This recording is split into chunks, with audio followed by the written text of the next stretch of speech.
Сәлем баршаңызға, құрметті оқырмандар. Бүгін сіздермен кез келген тағамдармен күшті керемет болып кететін, аппетитіңізді ашатын осындай пекинский капустадан чимчи рецептімен бөлісемін. Салаттың рецепті өте керемет болады. Міндетті түрде дайындап көріңіздер. Бір дайындасаңыздар, базардан сатып алып жемейсіздер. Өздеріңіз дайындап істеп, кез келген тамақтармен ұрып тұрып жей бересіздер. Онда бастадық. Бізге осындай 2 штук пекин капустасы керек болады. Бұлардың салмағы екеуінде әртүрлі, біреуі 2 кг, біреуі 2,5 кг шыққан. Ортасынан 2-ге бөліп аламыз және де астындағы қатты өзек жерін алып тастаймыз. Ортасынан бөлген жерімізден тағы 2-ге бөліп аламыз.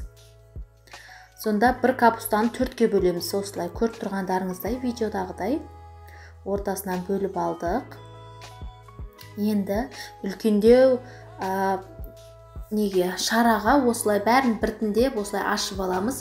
Кішкене 5-6 саламыз, үстінен тұз себеміз, тұздаймыз. Бұны қазір көптеп тұз сала беріңіздер.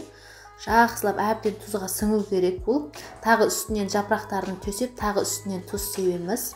Барлығын осылай жаңағы бір капустаны осы бір шараға тұздап жатырмыз қазір. Қараңыздар, барлығын істеп алдым.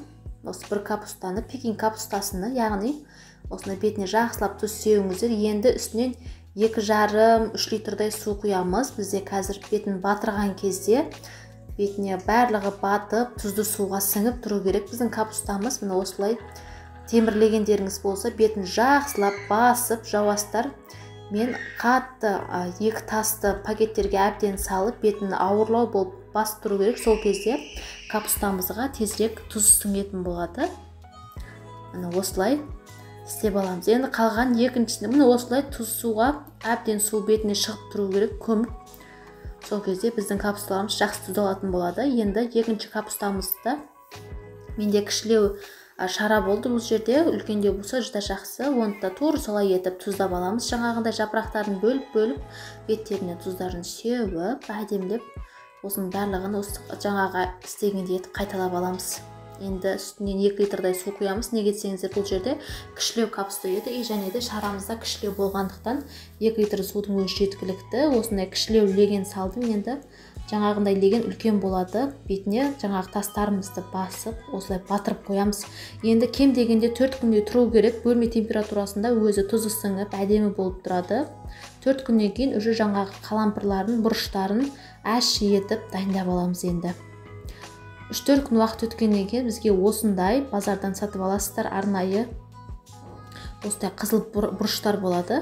Жаңағы нелерімізді суынан сырғытып алып, 2-3 рет әбден жақсылап таза суға шайып аламыз. Бұл жер видеоға түспей қалған. Енді осылай 2 литрдай суға 2-3 қасық толтырып тұз саламыз, тағы да тұздаймыз. Жаңағы бірінші капустаңыздың өзін жеп көріңіздер, тұзы қалай, тұзы аз болған болса, соған қарап 2 қасық немесе 1 қасық, 3 қасық еп саласыздар. Өздеріңіз аш шығып жейсіздер ма, немесе қатты аш жемейтін болсаңыздар, соған қалап саласыздар. Жаңағы бұл жерде 200-250 грамдай осындай бұрышты жаңағы блендерден өткізіп алдым. Суға араластырып аласыздар. Жаңа тұз суға 4-5 қасықтай жақсылап саламыз. 200-250 грамдай жетеді. Енді бетіндегіні ұрықтарын, жаңағы бұрыштың ұрықтарын осылай сүзекімен сүзіп аламыз.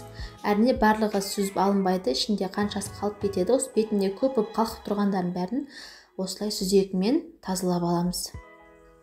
Мына біздің суымыз осындай ащы болу керек, және де жаңағы тұзына да қарайсыздар. Енді жаңағы капусталарымызды турап аламыз, осылай майда етіп, өздеріңізге жегенге ыңғайлы етіп, жаңағы ащымыздың бәріні үстіне құямыз. Жаңа 2 ыдысқа тұздаған капустамыз осындай енді 1 ыдыста болды. Неге десеңіздер, бізде тұз суға батырған кезде бұл кішірейеді. Жаңа тұзға өлгеннен кейін енді осы тұрған жерінде 1 күндей бетін жауып қойып қоясыздар. Сонымен ертесі күні уже банкаға салып, немесе беті жабылатын кастрюлькаға салып, холодильникке салып қойсаңыздар болады. Уже жей беруге болады. Өте керемет, ащы, аппетиттеріңізді ашатын, ханым, палау, сорпа, барлық тамақтармен өте күшті кетеді. Салатымыз 2-3 күнде бір дайындап қоясыздар. Зато ұзақ уақытқа 2-3 аптаға дейін холодильникте тұра береді. Өздеріңіз алып, шетінен алып, ыдысқа салып, тамақтарыңызбен араластырып, кез келген тамақтарыңызбен жей бересіздер.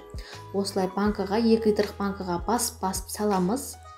Сонда жаңағы 2 капустамыздан 2 литр банкада 2 шықты. И суынан да құйып қойыңыздар.